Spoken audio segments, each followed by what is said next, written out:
દરેક કલાકારોને સોનાની લકી વડે સાગરભાઈ સન્માનિત કરી રહ્યા છે.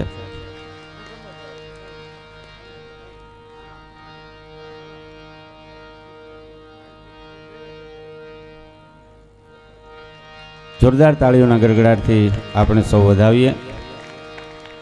કચ્છ કોહિનૂર નાનો ડેરો દેવરાજભાઈ ગઢવી,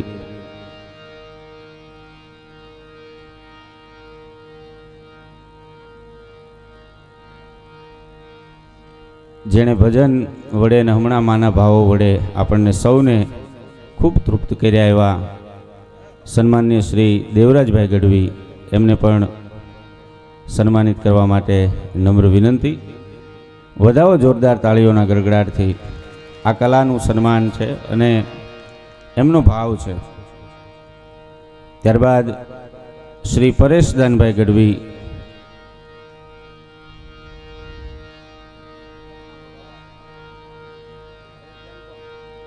પરેશદાનભાઈ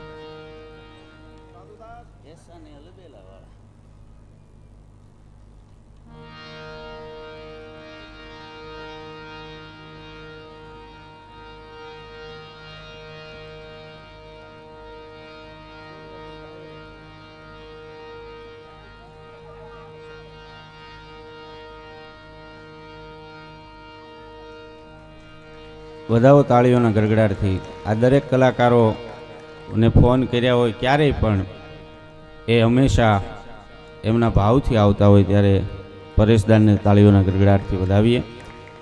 જિગ્નેશભાઈ બારોટ,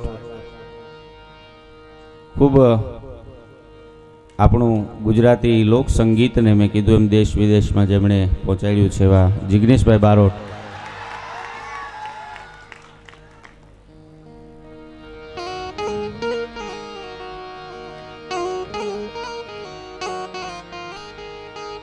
श्री नाजाभाई आहिर, लोक साहित्यकार श्री.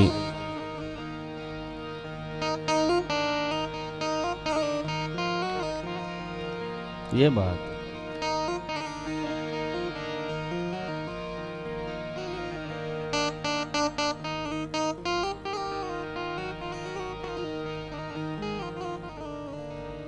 श्री विनु महाराज अग्रावत, विनु बापू.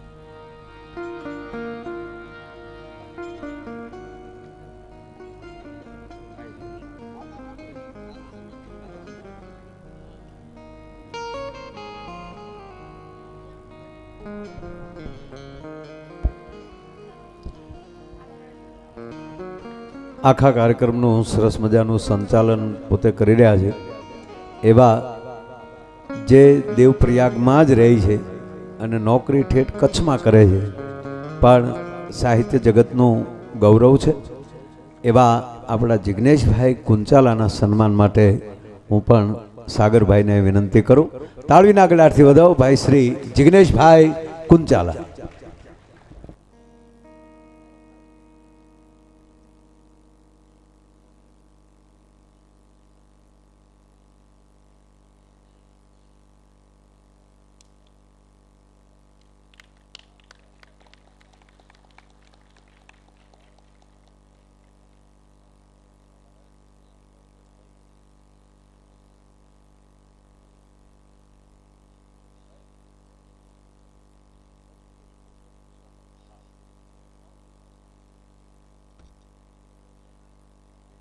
આ સમગ્ર કાર્યક્રમ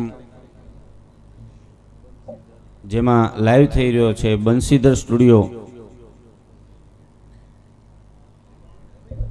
કિશોરભાઈ લાખણોતરા. તાળીઓના ગડગડાટથી આપણે સૌ વધાવીએ.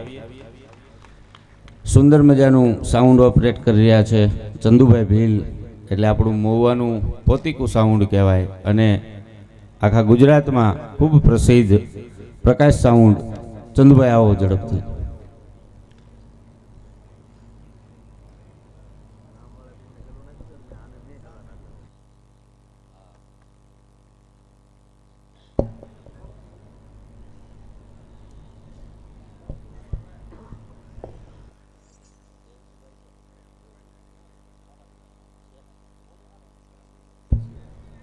બાપા સીતારામ મંડપ દેવસીભાઈ એ હોય તો એમનું પણ અત્રેથી સન્માન.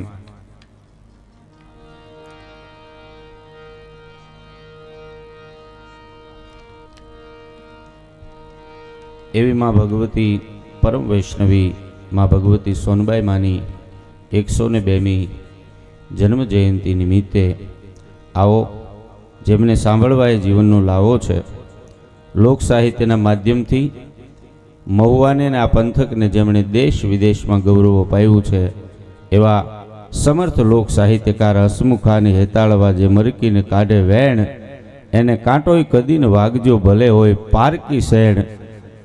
પરંતુ આખા વિશ્વના સન્માનો મેળવ્યા, પરંતુ જે વ્યક્તિના પગ જમીન ઉપર છે એવા સરળ સ્વભાવ જેનો છે એવા સમર્થ લોક સાહિત્યકાર મુરબ્બી શ્રી માયાભાઈને વિનંતી કરીએ.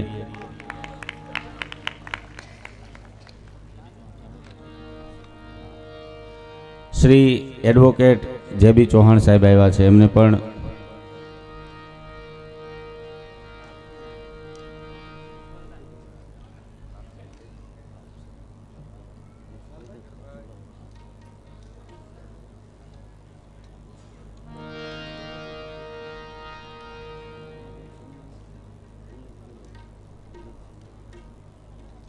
એડવોકેટ સાહેબ જે બી ચૌહાણ સાહેબ જેમને સાગરભાઈ પ્રત્યે અનન્ય મિત્રતાનો ભાવ છે, તાળીઓના ગડગડાટથી આપણે વધાવીએ.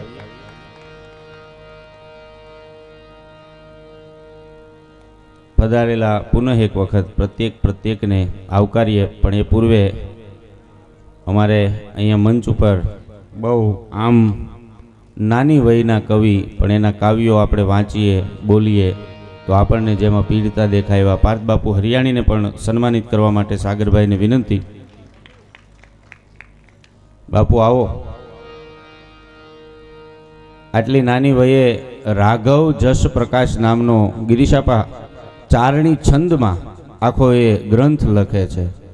એટલે એમની કલમને અદ્ભુત જેમની રચનાઓ છે, કેટલી રચનાઓ છે એવા પાર્થ બાપુ હરિયાણી હમણાં જ એમણે બાપુ માર્ગીની એ જ છે મૂડી કથા રઘુનાથની રૂડી એણે લખી હોનલમાં આબ કપાળી ઢાળમાં. અને બાપુએ વ્યાસપીઠ ઉપરથી રામયાત્રા વખતેની કથામાં પૂજ્ય બાપુએ પ્રસ્તુત કરી.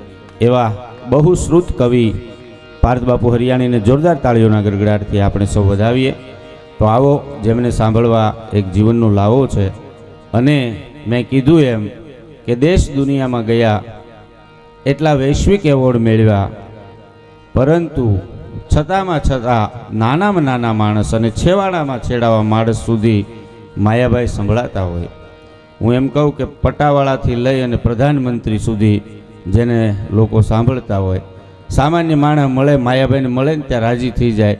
અને આ દેશના પ્રધાનમંત્રી મળે ને તોય માયાભાઈને મળે તો રાજી થઈ જાય. તમે કલ્પના કરો એવું હસમુખું વ્યક્તિત્વ અને અમારા કલા જગતનું એક સન્માનીય નામ એટલે મુરબ્બી શ્રી માયાભાઈ આહિર.